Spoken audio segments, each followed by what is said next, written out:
Hello friends, इस video बनाने की मुझे क्या ज़रूरत पड़ी है? कोविड एरा में इस वीडियो की सख्त आवश्यकता है। आज मेरे पास लगभग दिन में 50 से 60 फ़ोन आते हैं। डॉक्टर साहब कहीं से भी रेमडेसिविर, टोसिलिजुमाब, प्लाज्मा इन सब का बंदोबस्त कराओ। कैसे भी करके मेरे मरीज को ये प्लाज्मा मिल जाए, रेमडेसिविर मिल जाए, टोसिलिजुमाब मिल जाए तो मेरा मरीज बच जाए। इन्हीं सारे मुद्दों को ध्यान में रखते हुए ये वीडियो मुझे बनाने की आवश्यकता पड़ी। सबसे पहली बात जो मैं यहाँ क्लियर करना चाहता हूँ, वो सबसे इम्पोर्टेंट बात ये है कि ये चारों चीज़ें लाइफ सेविंग नहीं है। न रेमडेसिविर लाइफ सेविंग है, न प्लाज्मा लाइफ सेविंग है, न टोसिलिजुमाब लाइफ सेविंग है। तो फिर भागना बंद करिए, दौड़ना बंद करिए। जब भी आप अपने मरीज के लिए पैनिक होकर के भागना शुरू करते हैं, उससे मरीज का मनोबल और आपका मनोबल दोनों का मनोबल गिरता है। क्या है रेमडेसिविर? साधारण लैंग्वेज में बात करें तो रेमडेसिविर एक एंटीवायरल ड्रग है। और इस एंटीवायरल ड्रग का क्या यूटिलाइजेशन है? इस एंटीवायरल ड्रग का यूटिलाइजेशन सिर्फ इतना है कि अगर मरीज के इंक्यूबेशन पीरियड में, जब वो किसी के संपर्क में आया है, से लगाकर पहले 7 से 10 दिन के भीतर अगर उसको रेमडेसिविर दी जाए तो उसको फ़ायदा मिलता है। अदरवाइज इस दवा का कोई यूटिलिटी नहीं है। अगर आपको लगता है कि नहीं, इस पे फैक्ट्स पे बात की जाए, फिगर्स पे बात की जाए, तो ठीक है, आप WHO की साइट खंगालिए और रेमडेसिविर को गूगल पर डाल के विकिपीडिया में देख लीजिए कि रेमडेसिविर कितना फ़ायदा करती है। तो फिर इतना क्यों इस पे माहौल बना रेमडेसिविर की उपलब्धता और अनुपलब्धता को? आप इससे हटकर साधारण भाषा में इसको सिर्फ इतना समझ लीजिए कि ये एक लाइफ सेविंग ड्रग नहीं है। अगर आपका मरीज परेशान है, ऑक्सीजन सैचुरेशन डाउन है और उसको कोई दिक्कत या तकलीफ हो रही है, तो उसमें ये ड्रग्स लाइफ सेविंग नहीं है। लाइफ सेविंग आपके मरीज के लिए है ऑक्सीजन उसको समय पर मिल जाए, जो हर अस्पताल में उपलब्ध है मोर और लेस। दूसरा, उसके लिए लो मोलिकुलर हेपेरिन या एंटीकोएगुलेंट जो हर अस्पताल में उपलब्ध है और सरकार में फ्री में उपलब्ध है। और तीसरा, कोई भी स्टेरॉइड जो उस इन्फ्लामेशन को रोक सके। ये 3 लाइफ सेविंग चीज़ें हैं जो हर अस्पताल में मोर और लेस अवेलेबल हैं, जिसके कारण से पेशेंट को सर्वाइव किया जा सकता है या बचाया जा सकता है। अच्छा, दूसरी बात यहाँ करते हैं कुछ फैक्ट्स एंड फिगर्स की। लोग कहते हैं अभी भय का पूरा माहौल है, हर न्यूज़ चैनल पे संक्रमित की दर बताई जा रही है, रिकवरी की दर कोई नहीं बता रहा। कितना पैनिक क्रिएट किया है। और मेडिकल साइंस में एक डिजीज़ होती है जिसका नाम है पैनिक सिंड्रोम। जब अब पेशेंट पैनिक में होता है तो उसको डिस्निया होना शुरू होता है, सांस फूलने लगती है। अच्छा, इस बात को ऐसे समझते हैं, आप जब कभी जीवन में भयग्रस्त हुए हैं तो आपकी सांस की गति कैसे रही है? आपके सांस की गति तेज चलना शुरू हो जाएगी। जब भी आप डरेंगे, आपको भय होगा, अज्ञात भय होगा, आपकी सांस की गति तेज चलने लगेगी। लोगों ने उसको कोरोना के संक्रमण से जोड़ दिया। तो ये भय के माहौल में कोई जिम्मेदारी समझे इस चीज़ को कि इसको पैनिक से निकाल के पॉजिटिविटी की ओर लेकर के जाया जाए। सरकार के प्रयास दुरुस्त हैं, सरकार हर जगह प्रयास कर रही है अपना कि ऑक्सीजन को पहुंचाया जाए, लाइफ सेविंग ड्रग्स को पहुंचाया जाए। तो उसमें पेशेंट के अटेंडेंट को पैनिक होकर के भाग नहीं, मुझे रेमडेसिविर चाहिए क्योंकि मुझे अस्पताल में कहा गया है कहीं से भी ये इंजेक्शन उपलब्ध कराओ। कुछ नहीं बनने वाला है इससे।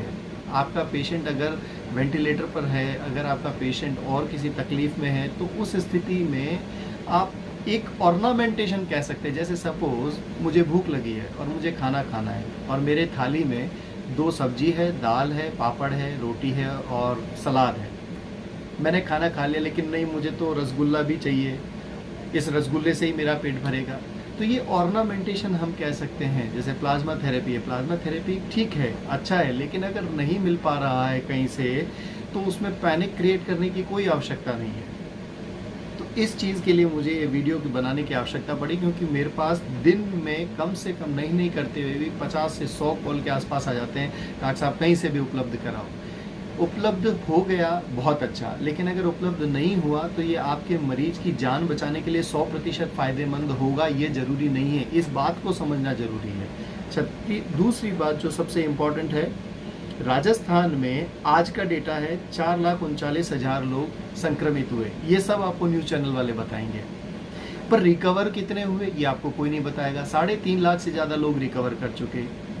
और सबसे महत्वपूर्ण बात, टोटल नंबर ऑफ डेथ्स है 3,268। अब 3000 लोग तो मर गए ना डॉक्टर साहब, आपको ऐसे कैसे लगता है कि 3000 लोगों का कोई वैल्यू नहीं था? तो आप बात को समझिए। भारत में पहले 10 जो मॉर्टेलिटी की कॉज हैं, आप गूगल पे जाके सर्च करिए, उसमें सबसे पहला होता है कार्डियोवैस्कुलर डिजीजेज। कार्डियोवैस्कुलर डिजीज़ के अगर किसी व्यक्ति को कोरोना का संक्रमण या सुपरसीडरी इन्फेक्शन होता है तो उसकी मृत्यु के चांसेस ज़्यादा होते हैं वनिस्पत इसके एक साधारण कामगार व्यक्ति के, जो अपने डेली रूटीन की लाइफ को काम कर रहा है, जो भी अपने रूटीन में काम कर रहा है। 85% लोग बिना किसी इलाज के, बिना किसी दवा के बिल्कुल ठीक हो रहे हैं अपने घर में, सेल्फ आइसोलेशन से, सोशल डिस्टेंसिंग से, इन सारी चीज़ों से। तो फिर इसके लिए पैनिक क्रिएट करके और भागने की बिल्कुल भी आवश्यकता नहीं है। जब भी आप कोई न्यूज़ चैनल खोलेंगे तो उसमें सबसे पहली चीज़ बताएगी एक दिन में 2 से 3 लाख लोग संक्रमित हुए हैं। अरे भाई, संक्रमित हुए, मरे थोड़ी हैं। एक दिन में 2 लाख लोगों की मृत्यु नहीं हुई है और होगी भी नहीं। इसकी अगर आप मोर्टेलिटी निकालेंगे, सपोज जैसे राजस्थान की overall mortality rate, not Covid, Rajasthan राज्य की जनसंख्या लगभग 7 करोड़ के आसपास है और राजस्थान राज्य में प्रति 1000 जन्मे बच्चों में से 5.9 यानी लगभग 6 मृत्यु दर में माना जाता है। 1000 में से 6 नवजात शिशुओं से जो एक मोर्टेलिटी रेट निकाली जाती है, भाई कितने लोगों मृत्यु दर के हिसाब से। अच्छा, यहाँ पर अगर आप कोविड की मृत्यु दर निकालें या मृत्यु दर नहीं निकालें तो आप ये देखें कि संक्रमितों में से कितने मरे। 2 बातें हैं, संक्रमित में से मरना और दूसरा होता है केस फैटेलिटी रेट, यानी नंबर ऑफ केसेस में से कितने लोगों की डेथ हो गई है। जब वो लेस देन 1% है, 1% से भी कम लोग हैं जो संक्रमित होने के बाद मरते हैं, तो आपको क्या अपने आप पर भरोसा नहीं है क्या? तो अपनी पॉजिटिविटी को बनाए रखिए, अपने भीतर की प्राण शक्ति को बनाए रखिए और हर वक्त अपने आप से ये वादा कीजिए कि मैं बिल्कुल ठीक हूँ और कुछ नहीं होगा मुझे और मेरे परिवार को। इस तरह की पॉजिटिविटी इस पूरे एटमॉस्फेयर में जब आप फैलाएंगे तो हो सकता है आपसे, आपके पड़ोसियों से, प्लस अगल बगल के लोगों को भी आपसे उस तरह की ऊर्जा मिलेगी। वनिस्पत इसके आप जब भागना शुरू करेंगे। मेरी सहानुभूति उन सभी लोगों के साथ है जिनके परिवारजन या जो लोग कोविड से संक्रमित हैं, उन सब के लिए मेरा ये मूल मंत्र है कि वो अपने आप से ये कहते रहें या दोहराते रहें, मैं बिल्कुल ठीक हूँ। एंड मार्क माई वर्ड्स, आप चाहें तो लिख सकते हैं, वो बिल्कुल ठीक हो जाएंगे, ऐसा मेरा मानना है। तो ये वीडियो बनाने का सिर्फ इतना सा पर्पज़ था और फिर और कई वीडियोज़ के साथ आपसे फिर मिलेंगे।